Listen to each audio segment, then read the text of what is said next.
লোহিত সাগর আমি অনেকবার গিয়েছি। Red sea, it's border sea between KSA, the kingdom of Saudi Arabia, and the Arab republic of Egypt.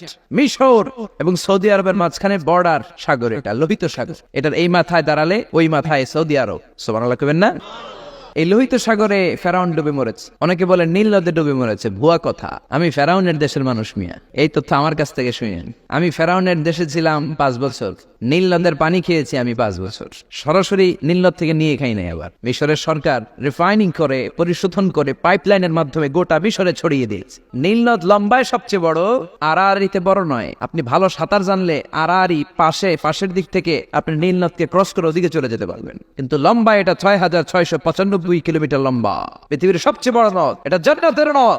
বিশ্বনবী যখন মেরাজে গেলেন, 2টা নদী সিদরাতুল মুনতাহা থেকে জান্নাতে চলে যায়, আর 2টা নদী জান্নাত থেকে পৃথিবীর দিকে নামে।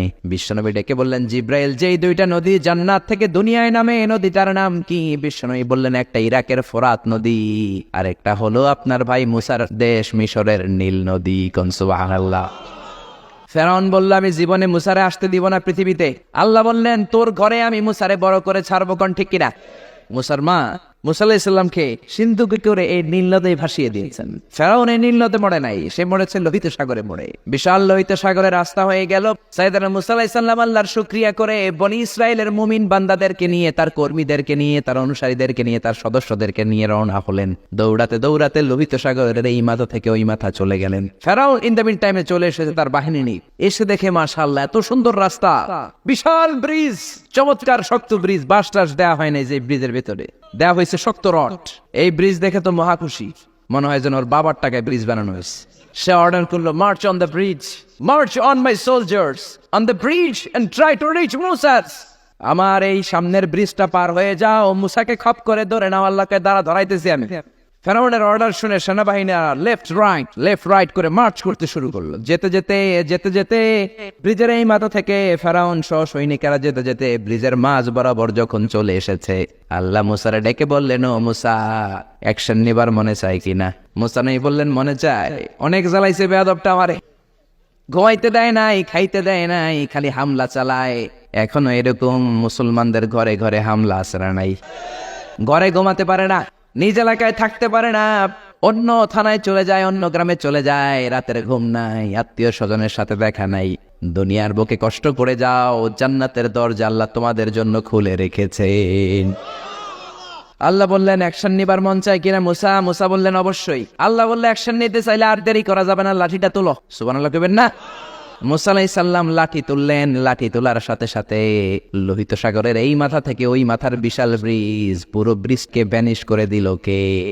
উদাও, কোনো ব্রিজ নাই, শূন্যের মধ্যে সবগুলো থপাস থপাস করে পানিতে পড়তে শুরু করেছে।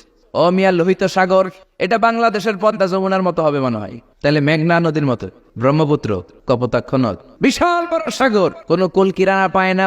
আবার মেঘনা নদীর মতো হলে মিঠা পানির পানি গিলে গিলে খাওয়া যেত। সাগরের পানি কি মিঠা পানি নাকি লোনা পানি? কিন্তু লোহিত সাগরের লোনা পানি, লবণ পানি আর খেতে পারে না। 1 ঢোক ভিতরে যায়, বমি করে 2 ঢোক ফালায়। খেতে খেতে খেতে খেতে ফেরাউনের পেটটা এত বড় হয়েছে, আজীবন খেয়েছে মানুষের বাড়ির লাউ, অন্যের বাড়ির কদু, অন্যের বাড়ির খাসির রান। আজকে বেয়াদবের বাচ্চাটারে লোহিত সাগরের লবণের পানির মধ্যে সুবাইকে। পানি খেতে খেতে পেট এত বড়। এবার হাত তুলা কয়, আমি ভালো মানুষ। কি বলে? আমি ভালো মানুষ, আমি ঈমান আনলাম। বনি ইসরাইলের লোকেরা যার প্রতি ঈমান এনেছে, মুসার রব, হারুনের রব, ওই আল্লাহর ছাড়া আমি কাউরে মানি না। কত ভালো মানুষ দেখছেন? আল্লাহ বললেন, no, the time is up, the time is up, I never accept your ঈমান। না, এখন তোর ঈমান আমি কবুল করব না।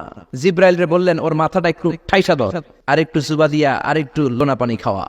জিব্রাইল কিছুই করলেন না, ওইটাতে এমনি শুধু ভাসতেছে। মাথাটা একটু ঠেসে ধরলেন, আর কয়েক ঢোক পেটের ভিতরে ঢুকায় দিল কে? আল্লাহ বললেন, ফালইয়াউমা নুনাজ্জিকা বিবাদানিকা লিতাকুনা লিমান খালফাকা আয়া।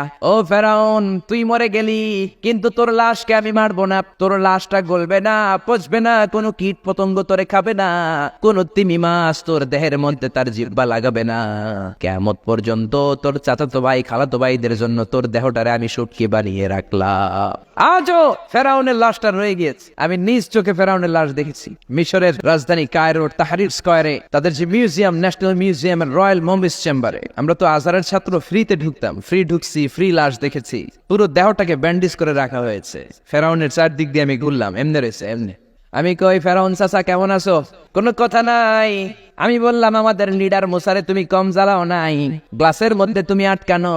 যদি তুমি গ্লাসের ভিতরে না থাকতা তোমার ঠ্যাং হাত একটাও থাকতো না, এখন ঠিক কিনা? গোটা বিশ্বের মানুষের ঘৃণা লানত তার উপর। ওই ফেরাউনের মতো এখনো যারা আছে তারা চলে গেল, তাদের প্রতি এরকম ঘৃণা থাকবে, চিল্লায় বলেন ঠিক কিনা? ফেরাউন চলে গিয়েছে, নমরুদ চলে গিয়েছে, কিন্তু ফেরাউনের চেলারা আসরা নাই, নমরুদের চেলারা আসরা নাই। যুগে যুগে ফেরাউন থাকবে, নমরুদ থাকবে, আর তাদের বিরুদ্ধে আপনাদেরকে মুসা আর ইব্রাহিমের ভূমিকা পালন করতে হবে, চিল্লায় বলেন ঠিক কিনা? এই পৃথিবীটা থাকার জায়গা নয়। ফেরাউন তার জলজান্ত প্রমাণ। অনেকক্ষণ আমি তাকিয়ে রইলাম জাহান্নামের এই নরকিটটার দিকে। শুটকি মানুষ, একটা মানুষ মরে যাওয়ার পরে মাছ যেমনি আমরা শুটকি বানাই, ফেরাউনকে কিয়ামত পর্যন্ত শুটকির মতো বানিয়ে দিয়েছে কে?